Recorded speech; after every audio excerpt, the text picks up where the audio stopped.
All right, let's build on some information that we learned previously and dive deeper into it. So this is the measure of position and outliers. So we've used that word before, but we're going to really see what that looks like in terms of data. The other thing that we're going to expand upon is our z-score. Pardon me, that works with our standard deviations. And I told you standard deviations aren't going away. They're super important. They still are. So a z-score is the distance a data value is from the mean in terms of standard deviation. Well, in terms of the number of standard deviations away. In terms of the number of standard deviations. So the moral of the story is the z-score represents the number of standard deviations away from the mean. That's what it is. All right. So you get some z value that's just the number of standard deviations away. So there's a formula for z-score, and this is one that you have to know because I'm not going to give it to you.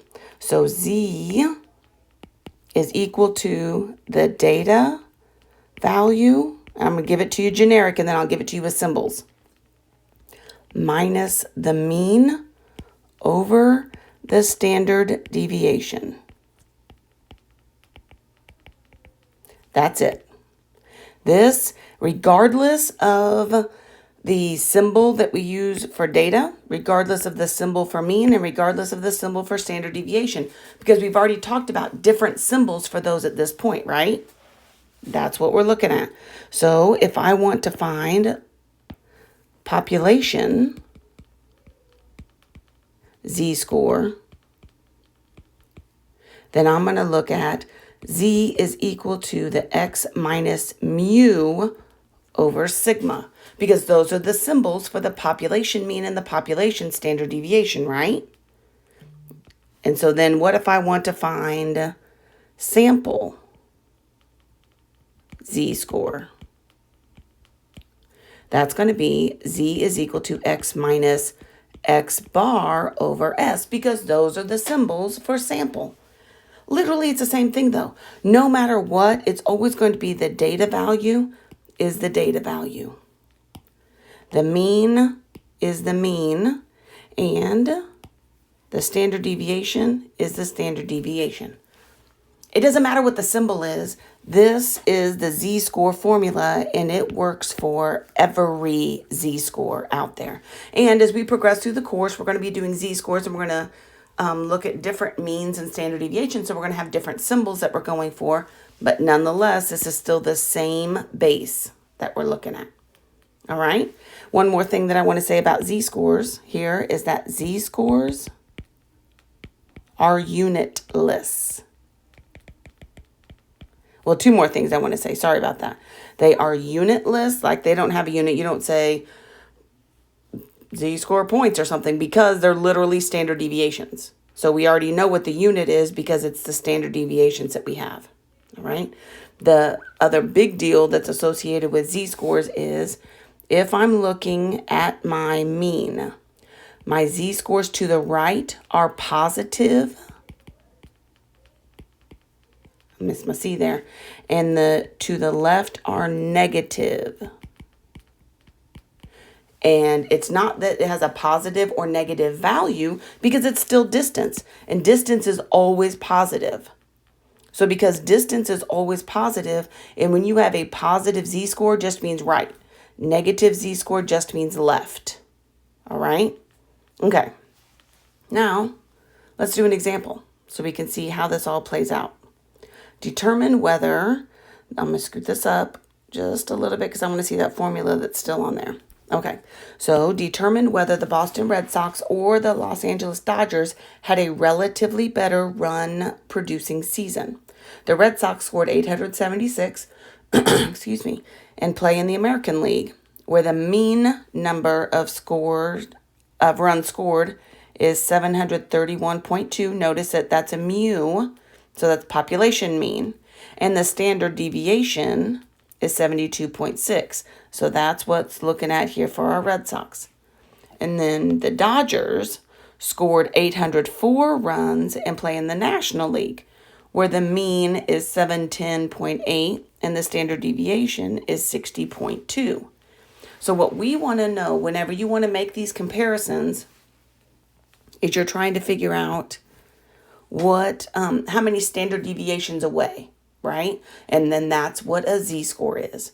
So how far away am I from the mean? That's the distance from the mean.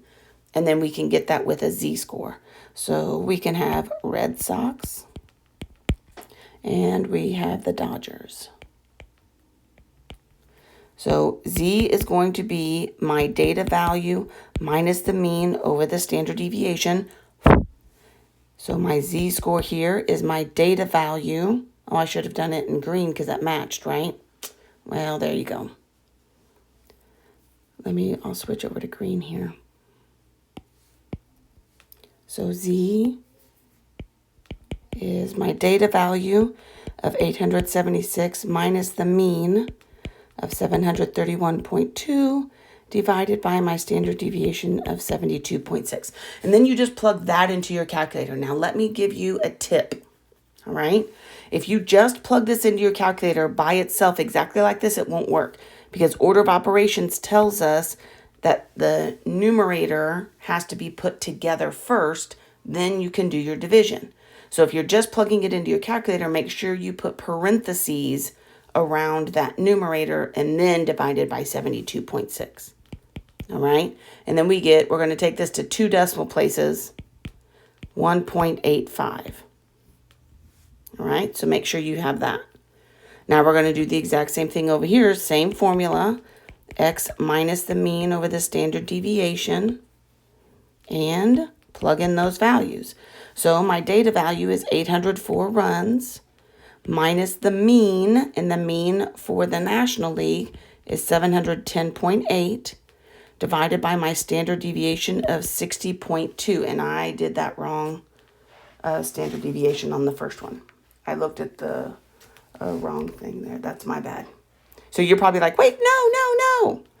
You're right. I'm wrong. This is 1.99. Now check that. Okay, now let's pause. Check that. Do we agree now? Yeah. Okay. Good. Now for the Dodgers, the standard deviation is 1.55. Same thing, putting those parentheses around the numerator. Did you get that? Okay. Good. Good job, guys. Catching me on my stuff. I like it. I like it when you've got skills. All right, so check this out.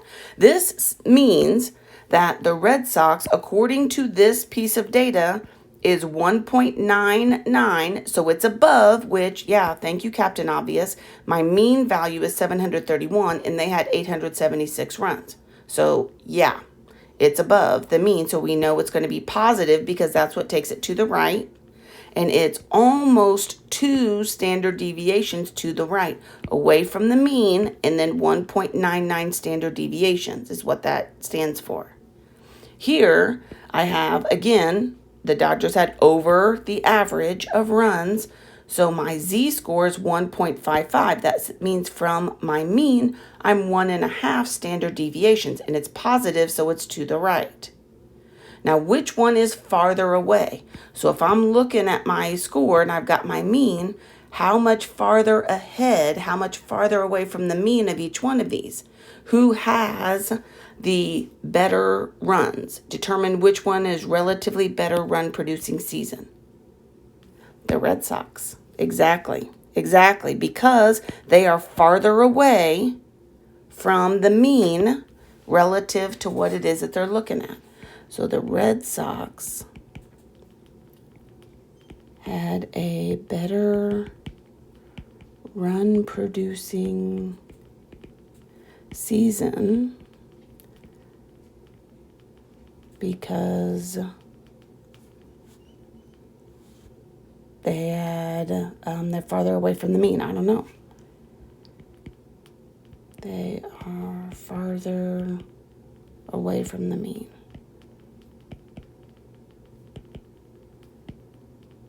And that's how you use z-scores. Is you say, how is this relative to the other data? And as it's relative to the other data, then you say how that all, you can compare that and how that plays out. All right? Okay, that's how you use a z-score. Nice. Now, while we're trying to use those z-scores, because it still is talking about standard deviation and we're working with those values, let me get a different color here. Let's look at percentiles. That all plays in with this.